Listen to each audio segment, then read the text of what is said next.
Bienvenidos a su canal Pedagogía Económica. Les habla Víctor Álvarez. Para respaldar sus exportaciones, China y otros países asiáticos tienden a subvaluar el tipo de cambio oficial. Y pueden hacerlo porque tienen su propia moneda y manejan su política cambiaria. La dolarización a largo plazo se puede revelar como una camisa de fuerza para el crecimiento económico. De hecho, los países que dolarizan quedan atados a una moneda fuerte que no expresa la verdadera productividad y competitividad de su sector exportador. ¿Acaso la dolarización puede agravar el viejo problema de la sobrevaluación del tipo de cambio oficial que ha castigado durante décadas la competitividad internacional de las exportaciones no petroleras venezolanas? ¿Qué hacer para evitarlo? Y con el fenómeno de la sobrevaluación, yo creo que es importante hacer una serie de declaraciones conceptuales. La sobrevaluación de la moneda es un tipo de cambio real que esté por encima, o sea, más fuerte, más apreciado que su nivel de equilibrio.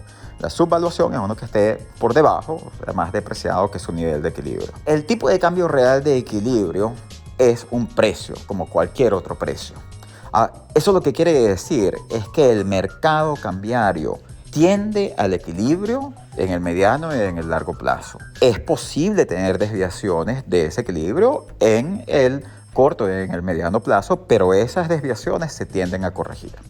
Por lo tanto, no es cierto que uno pueda mantener un tipo de cambio permanentemente subvaluado.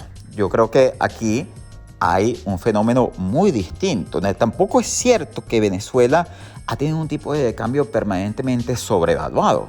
Venezuela tiene otra cosa.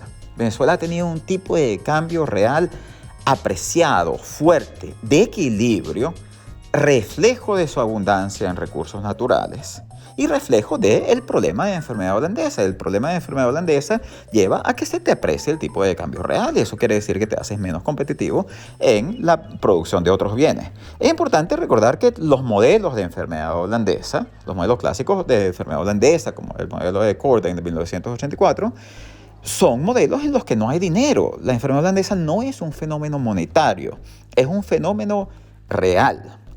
Ese es el problema que tiene que atender Venezuela si Venezuela quiere tener una industria exportadora alternativa o productora de bienes transables alternativa al petróleo.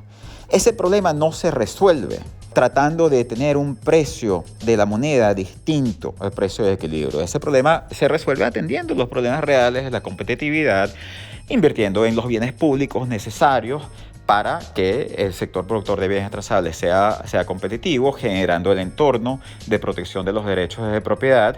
Fíjate tú, tanto así que Venezuela en los últimos años, más bien, ha tenido una depreciación masiva de su tipo de cambio real y eso nosotros lo podemos ver justamente en los bajos que son los salarios venezolanos en dólares. Pero ¿qué es lo que ha pasado?